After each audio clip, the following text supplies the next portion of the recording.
So ఫైనల్గా Ellora caves వచ్చినాం మనము. ఆల్రెడీ దర్శనం చేసుకొని మనము ఈ రూట్లో వచ్చేసే వరకు మనకి ఇక్కడ ఈ రూట్లోనే ఒక టిఫిన్ సెంటర్ ఉంది మనకు పైన మీకు కనబడుతుంది. సో దీనిలో వచ్చే వరకు మనకి ఏ టిఫిన్ అయినా 60 రూపీస్ ఉందంట. సో ఆలు బజ్జీ వేస్తారు ఇక్కడ. अभी रेट सेम है ना भाई? कौन सा? ये वाला ये वड़ा पाव रुंडी बंद रुंडी वड़ा था ऐसा. हाँ ओके ओके. वो रेट 30 రూపాయలు ఏకి 30 नहीं रुंडी. మనకు అది వచ్చేసి 30 రూపీస్ అంట ఇక్కడ. సో ఎవరైనా వచ్చినప్పుడు ఇక్కడ హోటల్ కూడా తీసుకోవచ్చు, మనం ఇక్కడ టిఫిన్ కూడా చేయొచ్చు. ఇక్కడ మనది ఇంకా హోటల్ దీని ముందంటే ఇక్కడ నుంచి మనం ఎల్లోరా కేవ్స్ వెళ్తాము. మన లోపల ఏందో ప్రాసెస్ మనం తెలుసుకున్నాం. టీ ఇప్పుడు ఆడ టీ చెప్తానేమో అద్దన్నారు. సో ఫైనల్గా మనము ఎల్లోరా కేవ్స్కి వస్తాం మనము. ఇది ఎంట్రీ పాస్ అంట. సో ఇది లోపల వ్యూ ఇలా ఉంది మనకు. లోపల ఎంత టైం పడుతుందో మనం చూద్దాం. చుట్టూ ఇద్దరు చూద్దాం. బుకింగ్ కౌంటర్ వెళ్ళాం మనము. సో లోపలికి వెళ్తున్నాం. Let's go. మనం టికెట్ కౌంటర్కి వెళ్ళి టికెట్ తీసుకొని అక్కడ నుంచి లోపలికి వెళ్ళాలంట.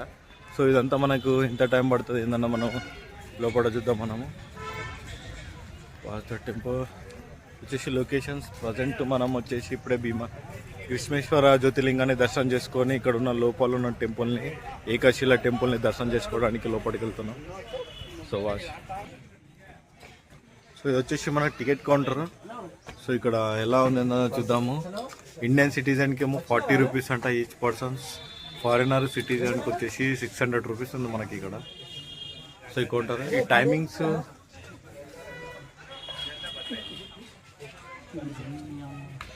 సో ఇది వచ్చేసి టికెట్ కౌంటర్. ఇక్కడ వచ్చేసి ఈచ్ పర్సన్ 40 రూపీస్ ఉంది మనకి. టైమింగ్స్ వచ్చేసి మనకు ఎగ్జాక్ట్లీ మార్నింగ్ 6 o'clock స్టార్ట్ అవుతుందంట, మళ్ళీ ఈవినింగ్ 6 o'clock క్లోజ్ అవుతుందంట. సో అంత లోపల మనం అంతా విజిట్ చేసుకున్నాం అనుకుంటున్నాం. సో ఆల్మోస్ట్ మేము 9 members వచ్చాం. ఆల్రెడీ టోకెన్ తీసుకుంటుండు. దీనికి ఒక కాయిన్స్ వస్తుంది, కాయిన్ తీసుకొని మనం సబ్మిట్ చేయాలనుకుంటా. దాన్ని చూద్దాం. కూర్చున్నారు మా వాళ్ళు. ఫైనల్గా జ్యోతిర్లింగాల దర్శనం కంప్లీట్ అయినాయి. ఇటొస్తాను వాళ్ళు కూర్చున్నాము. వాళ్ళంతా మనం లోపలికి వెళ్ళడానికి సిద్ధంగా ఉన్నాము. సో దీంతో మనకు 3 జ్యోతిర్లింగాలు చాలా సంతోషకరమైన విషయము. కార్తీక మాసంలో 3 జ్యోతిర్లింగాలు దర్శనం చేసుకోవడం, అది కూడా ఈరోజు లాస్ట్ సోమవారం, అది కూడా స్పర్శ దర్శనంతో కంప్లీట్ చేసుకోవడం. మా బ్రదరు మా బ్రో కొన్ని మాటలు చెప్తారు మన గురించి. ఎట్లా అనిపించింది జ్యోతిర్లింగం లాస్ట్? చాలా బాగుంది. ట్రిప్ ఎట్లా అనిపించింది? సూపర్. సో మేము కూడా అనుకోలేము కార్తీక మాసంలో 3 జ్యోతిర్లింగాలు ఎట్ టైం కంప్లీట్ చేద్దామన్న విషయంతోనే మేము ఏకాదశి రోజు ఒకటి, ద్వాదశి రోజు ఒకటి, మండే సోమవారం కార్తీక మాసం లాస్ట్ సోమవారం రోజు కూడా మేము కంప్లీట్ చేసుకోవడం జరిగింది. ఏకాశిల టెంపుల్, కైలాస టెంపుల్ అంటారు. సో దాన్ని కూడా మనం విజిట్ చేద్దాము. ఇక్కడ 4 టోకెన్ తీసుకున్నాడు. అసలు ఇక్కడ నుంచి లోపలికి వెళ్దాం మనము. వచ్చేసి మనకు ఈ టోకెన్స్ ఇలా ఉన్నాయి మనకు. ఇవన్నీ టోకెన్స్ తెల్లగా ఉంది. మనోడు స్నానం చేయలేడు, అందుకనే తెల్ల వచ్చింది. క్లారిటీ ఇన్ఫర్మేషన్స్ ఉంది ఇక్కడ. దీని నుంచి లోపలికి వెళ్దాం మనము. సో అన్ని చెట్లు ఉన్నాయి, పుళ్ళు ఉన్నాయి, అన్ని మజా ఉన్నాయి. పోదాం ఇక లోపలికి వెళ్దాం. ఎండ కొడతలేదు, మాడేంత వరకు తిరుగుదాం లోపల, చిన్న అడిగేంత వరకు. సో ఇక్కడ స్కానింగ్ సెంటర్ అంట. భానుడు ప్రతాపం చూపించడం స్టార్ట్ చేసిండు అంత లోపల. మంచి వాళ్ళు గెటప్ లేచిరు. భక్తితో వస్తారో దేనితో వస్తారో తెలియదు. పట్టుకోరా అట్లనే. సో ఇండియన్ గవర్నమెంట్ స్కాన్ చేసి ఇక్కడ నుంచి వెళ్ళడం జరుగుతుంది. సో ఇలా బయటకు వచ్చేసినాం. ఈ కాయిన్ మాత్రం పోతే మాత్రము గోల్డ్ మెడల్ కొనేయాలంట. హాయ్ ఫ్రెండ్స్, టోటల్గా మనకు 3 జ్యోతిర్లింగాల తర్వాత చిన్న రైడ్. సో కూల్ అవడానికి మంచి గ్రీనర్ వెదర్తో మనం ముందుకెళ్తున్నాం.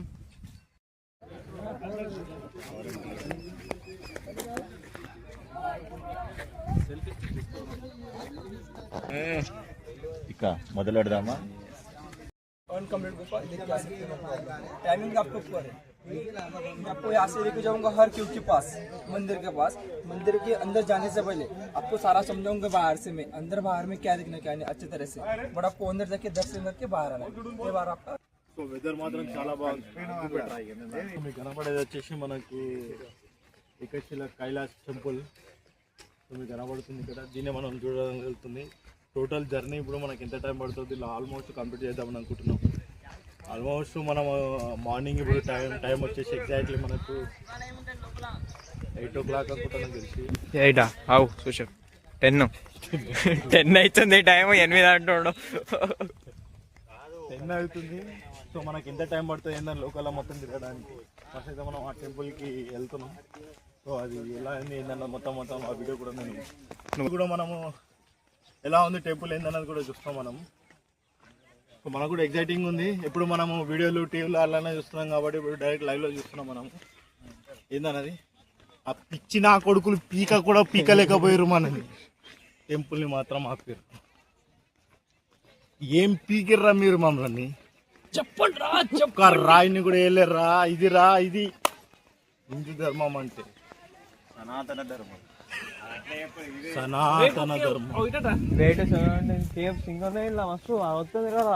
రైట్. నువ్వు లోపలికి జంబల్ అక్కడ జారమిట అవుతుంది. అట్లా కదా వాష్రూమ్ లేదు. అది చెప్పింది కదా ఈయన పోతే చెట్టు మధ్యలో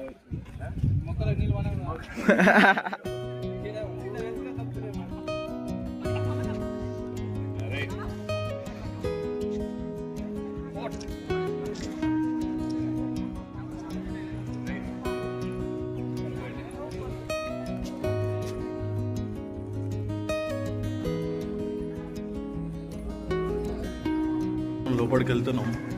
మీకు ఈ వీడియోలో మొత్తం ఎక్స్ప్లెయిన్ చేస్తాను. సో ఆల్మోస్ట్ ఆర్కిటెక్చర్ మాత్రం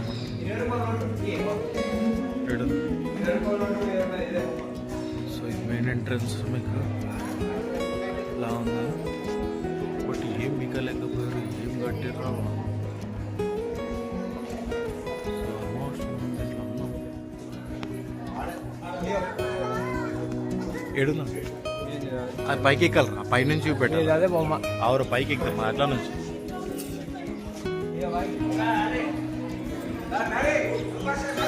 మొత్తం స్టోన్కి మాత్రం ఉంది.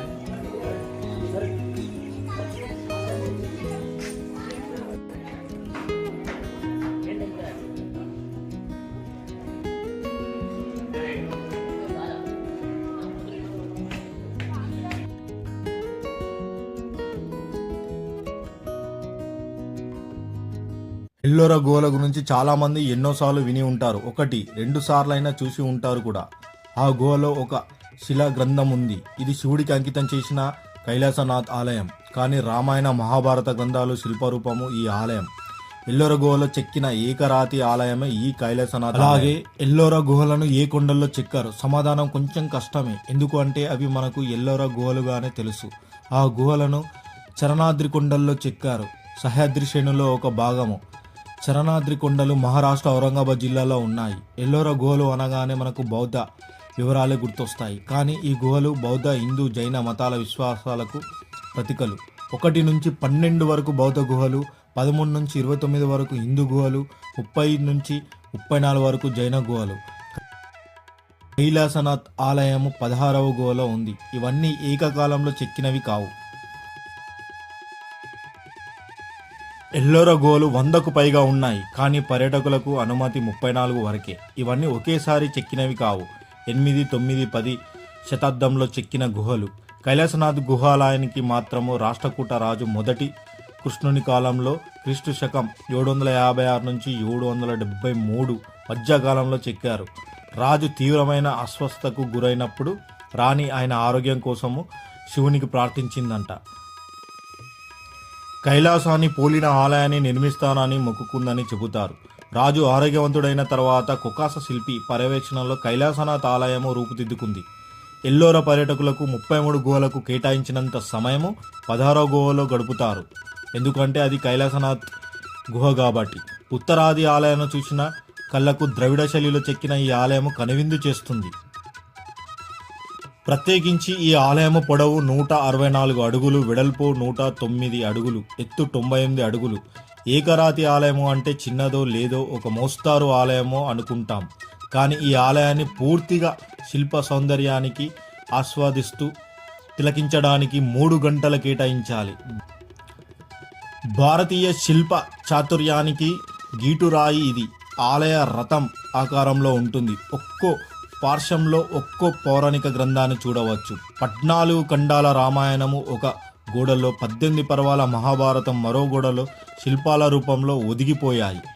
ఇన్ని ప్రత్యేకతలు ఉన్నప్పుడు యునెస్కో గుర్తించకుండా ఉంటుందా? ఎల్లోరాను 1983లోనే యునెస్కోగా గుర్తించింది.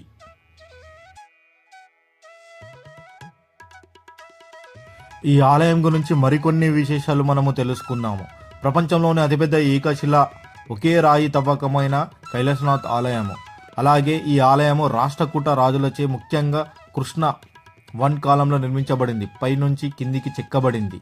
అలాగే 2 లక్షల టన్నుల పైగా రాయిని తొలగించి ఈ నిర్మాణాన్ని పూర్తి చేయడము అప్పటి ఇంజనీరింగ్ అద్భుతం. కైలాసనాథ్ ఆలయము కేవ్ నంబర్ 16 ఒక పెద్ద బాస్టాల్ శిల నుంచి చెక్కబడిన అద్భుతమైన మోనోలిథిక్ ఆలయం. ఇక్కడ కేవ్స్ వచ్చేసి 1 నుంచి 12 వరకు బౌద్ధ వివరాలు చెప్పబడినాయి. అలాగే 13 నుంచి 29 వరకు హిందూ గుహలుగా పిలువబడ్డాయి. అవి వచ్చేసి శివ, విష్ణు వంటి దేవతలకు అంకితం చేయబడినవి. కైలాస దేవాలయం వీటిలో ప్రధానమైనది. మొత్తంగా చెప్పాలంటే ఎల్లోరా గుహలు ప్రాచీన భారతదేశపు యొక్క కళ, వాస్తుశిల్పం, మత సామరస్యానికి గొప్ప తర్కణంగా నిలుస్తాయి. ఫైనల్గా మేము గర్భగుడి లోపలికి వెళ్ళడం కూడా జరిగింది. ఇది వచ్చేసి గర్భగుడికి ముందున్న ప్లేస్. ఇది వచ్చేసి ఈ లోపల కూడా ఎంతో ప్రశాంతంగా అనిపిస్తుంది. మనం ఇక్కడ కూర్చున్నంతసేపు మనం సరౌండింగ్ చూసుకుంటూనే ఉన్నాము. అరే ఆ కాలంలోనే ఎలా చెక్కారా బాబు ఇలాంటి శిల్పం యొక్క ఆకృతిని కూడా. అలాంటి టెక్నాలజీ లేనప్పుడే అంతగానం ఉన్నదంటే ఇప్పుడు ఎంత ఉండాలి. మన వారసత్వం అనేది కంపల్సరీ కాపాడుకోవాలి. అదంతా మన బాధ్యతగా ఉంటుందని నేను అనుకుంటున్నాను. దాదాపు 3-3.5 గంటలు మేము స్పెండ్ చేశాము ఈ యొక్క ఏకశిల కైలాసనాథ్ టెంపుల్లోనే. మేము 3 గంటలు గడిపాము. ఎందుకంటే ప్రతి ఒక్క శిల్పం కూడా ఎంతో అద్భుతంగా ఉంది. మనకు చూస్తున్నంతసేపు అరే ఆ లోకంకి వెళ్ళిపోయారు, ఎలా ఉందిరా బాయ్, ఇంత టెక్నాలజీ లేకుండానే మనకు ఇంత అందంగా చెక్కారన్నది. ఈ మొత్తం కలిసి ఒకటే స్టోన్ కింద కాబట్టి మనకు చూస్తున్నంతసేపు ఎంతసేపు చూసినా అంతసేపు అనిపిస్తుంది. కానీ ఎందుకు ఇలా అయిందో కూడా మనకి ఇప్పుడు కూడా అర్థం కాని నాకు ఒక విషయము. మీకు కూడా ఏమైనా అనిపిస్తాయి టెంపుల్ గురించి చిన్న కమెంట్ చేయండి నాకు కూడా. అలాగనే మీరు ఎవరైనా ఇక్కడికి వెళ్ళి విజిట్ చేశారని కూడా మీకు కూడా ఎలాంటి అనుభూతులు కలిగిందో కూడా చిన్న కమెంట్ రూపంలో చెప్తే బాగుంటుంది. ఫైనల్గా అయితే మాకైతే ఇది టోటల్గా మేమైతే ఎక్స్ప్లోర్ కూడా చేయడం జరిగింది. ప్రతి దగ్గర కూర్చొని కొంచెం స్పెండ్ చేసుకొని అలాగే అక్కడ ఉన్న ఆహ్లాదకరమైన వాతావరణం, అలాగే ప్రశాంతత, మొత్తం సైలెంట్గా ఉంది. మొత్తం వెదర్ మాత్రం చాలా కూల్ ఉంది. ఏదో ప్రపంచంలో ఉన్నంత అనుభూతి మనకైతే కలిగింది.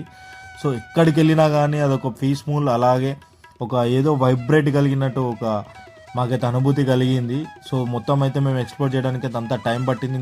ఇంకెంతసేపు ఉంటే బాగుంటుంది. ఇంకా మాకు చూడాల్సిన ప్లేసెస్ కూడా చాలానే ఉన్నాయి కాబట్టి సో మేము ఏ యాంగిల్ చూసినా ఇక్కడ సైడ్ వెళ్ళినా కానీ ఏదో కొత్తదనం అనిపించింది. మనకు ఇన్ని సంవత్సరాలైనా కూడా మనకు గుడి మాత్రం ఏదో కొత్తగా కన్స్ట్రక్షన్ చేసినట్టే అనిపించింది. మొత్తం ఇదంతా ఒకటే స్టోన్కి చిక్కిందన్నది ఇప్పటికైతే నమ్మలేకపోతున్నాము. సో ఇది కలారా చూసినాం కాబట్టి మాతో పాటు మీరు కూడా చూస్తారని అనుకుంటున్నాను.